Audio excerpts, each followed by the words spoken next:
আর কোনো চাওয়ার নেই, আর কোনো স্বপ্নও নেই। তোমাকে ভালোবেসেছিলাম, কোনো পাপ করিনি, কখনো চাইনি এতটুকু অপবিত্রতা আমার ভালোবাসায় দাগ কাটুক। আমার সমস্ত আস্থার বিশ্বাস থেকে তা রক্ষা করেছে, যার ফলাফল তুমি হারিয়ে গেলে। ভেবেছিলাম স্বপ্ন আছে বলেই মানুষ বেঁচে আছে, স্বপ্ন আছে বলেই মানুষ তার লক্ষ্যে পৌঁছায়। আজ যা বুঝলাম তার সবটাই উল্টো। স্বপ্ন কখনো সত্যি হয় না। তোমাকে কোনো দোষ দেব না, ভুল যা ছিল সবই আমার।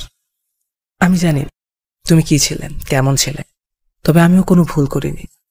কারণ আমি জানতাম তুমি যে সুখের ঠিকানা খুঁজেছিলে সেখানে কোনো সুখ ছিল না, ছিল বুক ভরা কষ্ট। আর কষ্ট মানে হচ্ছে একটি তাজা নরক। আমি জেনে শুনে তোমাকে সেই নরকে নিয়ে আসতে পারি না। এই যন্ত্রণা সবাই সইতে পারে না, তুমিও পারবে না, আমি পারি। আমাকে পারতেই হবে, কারণ কষ্ট নামের এই নরকেই আমার বেঁচে থাকা। কষ্ট সে যত বড় নরকে হোক না কেন, এর গতিবিধি এবং আচার আচরণ আমি সবই বুঝতে পারি। আমি জানি তুমি এটাই বলবে আমি ধোঁকাবাজ, বেঈমান। কষ্ট হলেও সয়ে নিব, কারণ এটাই আমার প্রাপ্য। আবেগে ঘা ভাসিয়ে দেওয়া যায়, কিন্তু খুব বেশি ধরে রাখা যায় না। যখন মুখ থুবড়ে পড়ে যায় তখন নিজে থেকে কষ্ট অনুভব করা যায়। আর এটাই হলো নিষ্ঠুর বাস্তবতা।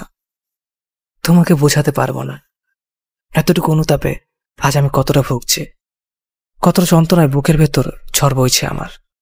সে মনের আকাশে কোনো চাঁদ নেই, চাঁদের আলোও নেই। কতটা দুর্বিষহ সেই জীবনের যন্ত্রণা কেউ বোঝে না, কাউকে বোঝানো যায় না। যে একটি মানুষের পক্ষে শুয়ে যাওয়া নিতান্তই কষ্টের। মাঝে মাঝে মনে হয় আমি হয়তো মানুষ না, একটি যন্ত্রের পুতুল মাত্র, যাকে মানুষ রোবট বলে। আমি সেরকমই একটি রোবট, যে আমাকে চালায়, আমি তার হুকুমের গোলাম মাত্র। আমি কষ্ট পেলেও তার কিছু যায় আসে না, কারণ সে জানে রোবটের নিজের বলে কোনো কিছু নেই। কিন্তু এটাই সত্যি, আমি রক্তে মাংসে করা একটি মানুষ।